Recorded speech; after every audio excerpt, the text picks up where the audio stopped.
Egy Sujana mengamuk, menyebut Mahkamah Konstitusi adalah forum mahkamah peradilan sesat. Dalam kesempatan ini, episode awal, kita melihat peradilan sesat dari Mahkamah Konstitusi. Keras. Kesesatannya adalah tidak menempatkan sesuatu pada tempatnya yang proporsional. Kesesatannya adalah pengadilan itu dikuasai oleh seperti forum MK, bukan forum pengadilan MK. Egy Sujana juga marah-marah di Mahkamah Konstitusi. Saya ingatkan juga kepada partai politik, terutama PDIP, jangan cuma drakor, drama Korea. Nah, kalau kalian udah ada pasal ini perintahkan, karena ini hakim-hakim dari DPR itu PDIP paling banyak, 120 kursi kurang lebih kalau saya keliru, 128 malah kursinya terbesar. Yang utus orang jadi MK itu lewat DPR. Tegur mereka, tegur mereka ini. Gitu ya. Ya, mereka harus menjalankan undang-undang. Gitu ya. Nggak usah lagi drakor pidato ini pidato itu, ngerti hukum dong. Kalau pimpinannya yang ngerti ya stafnya dong, masa stafnya blow on juga. Blow on juga. Jadi karena itu dengan hormat PDIP perintahkan hakim yang di MK ini, yang dari DPR tentunya. Oke lah, bahasa perintahkan tidak pas, panggillah, konsultasilah, panggil MK ke DPR. Ya, ini bagaimana hukumnya begini. Ya, hakim itu nggak boleh nggak menemukan hukum. Jadi MK dan MK harus menemukan hukum dengan pendekatan ilmiah ini. Jadi kalau ini nggak terjadi, ya seperti tadi DHL bilang akan ada persoalan panjang ke depan. Bisa gugatan perdata, bisa gugatan pidana juga, bisa juga pemakzulan juga. Nah, satu lagi Bu, tolong lamparkan ke Usman. Usman kan masih jadi hakim sini. Kami sudah laporkan dia ke polisi, ke Polda Metro Ita. Nanti kalau perlu videonya kita kirim. Kasih nomor handphonenya, kita kirim nanti. Jadi oleh karena itu dengan hormat, ya, kalian para hakim MK taatlah pada hukum, jangan banyak retorika, jangan merasa bingung, merasa aneh, terutama Adinda Saldi Isra. Saya ingatkan, kok Anda bingung, kok aneh? Ini undang-undangnya. Wah, kenapa bingung? Harusnya tuh awalnya Usman ngundurkan diri.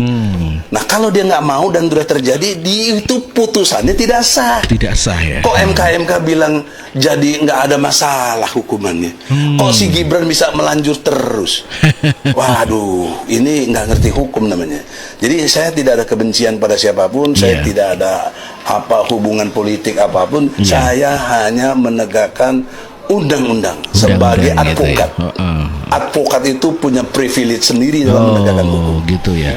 Tidak bisa dipidana, tidak bisa digugat, karena dia penegak hukum. Sama dengan polisi, jaksa, hakim. Pasal 5 ayat 1 atau pasal 5 saja dan pasal 16 dari Undang-Undang Advokat. Undang-Undang nomor 18 tahun 2003. Dan tentunya ada undang-undang tentang peran masyarakat. Saya kira itu penting. Closing statement oleh antum. Jadi sudah tadi dijelaskan panjang dan lebar oleh Prof. Egy, Bang DHL maupun Arvid, begitupun juga Mbak Mutia dan saya. Namun yang paling penting tadi kalau disinggung soal drakor, drama Korea, sebenarnya kalau saya melihat itu drama Israel. Terus yang kedua terakhir, inilah yang saya anggap Mbak Mutia telah melakukan proses kebijakan. Kenapa? Kenapa? Anda lihat stempel ini warna merah. Merah ini merah ini cocok dengan gincu. Dan benar, perempuan. Wanita. Nggak usah kayak itu lah. Terima kasih kalau gitu. Wassalamualaikum warahmatullahi wabarakatuh.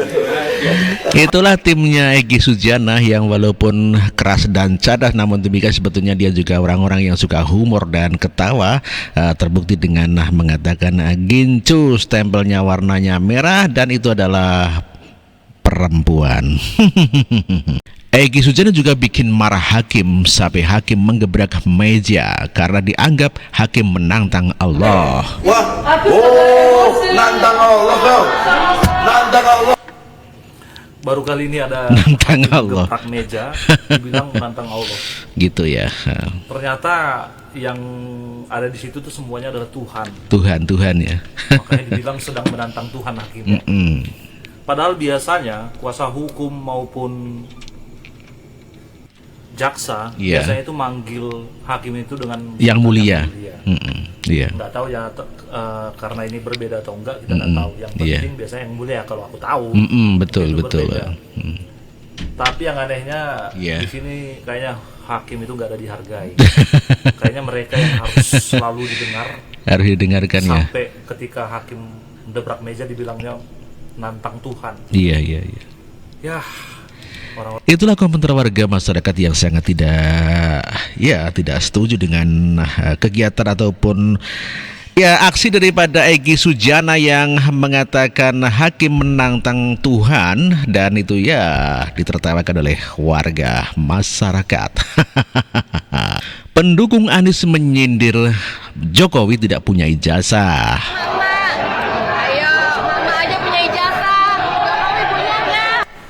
Wah, hebat ya, Bu. Ibu punya ijazah asli. Punya ijazah asli ya. Kerjanya masih begini-begini. Masih nggak kerja. Kalau memang Ibu punya pekerjaan yang hebat, pekerjaan yang bagus, berkelas, Ibu nggak akan mengikutin ini. Nggak demo ya. Akan meninggalkan pekerjaan Ibu demi urusan yang begini-begini. Iya, betul. Nah, tapi Pak Jokowi ijazahnya palsu, Ibu bilang. Tapi dia sudah berhasil menjadi presiden. Jadi presiden 2 kali periode. Menjadi tokoh populer di dunia. Dan sudah membangun Indonesia dari Sabang sampai Merauke. Iya. Dan berhasil membawa Indonesia menuju negara maju. Iya, betul. Menuju Indonesia Emas 2045. Ibu apa? Masih gini-gini aja. Sangat setuju sekali ya dengan pamer ijazah asli, namun demikian juga masih suka demo. Bayaran demo paling berapa sih? 100-200 ribu.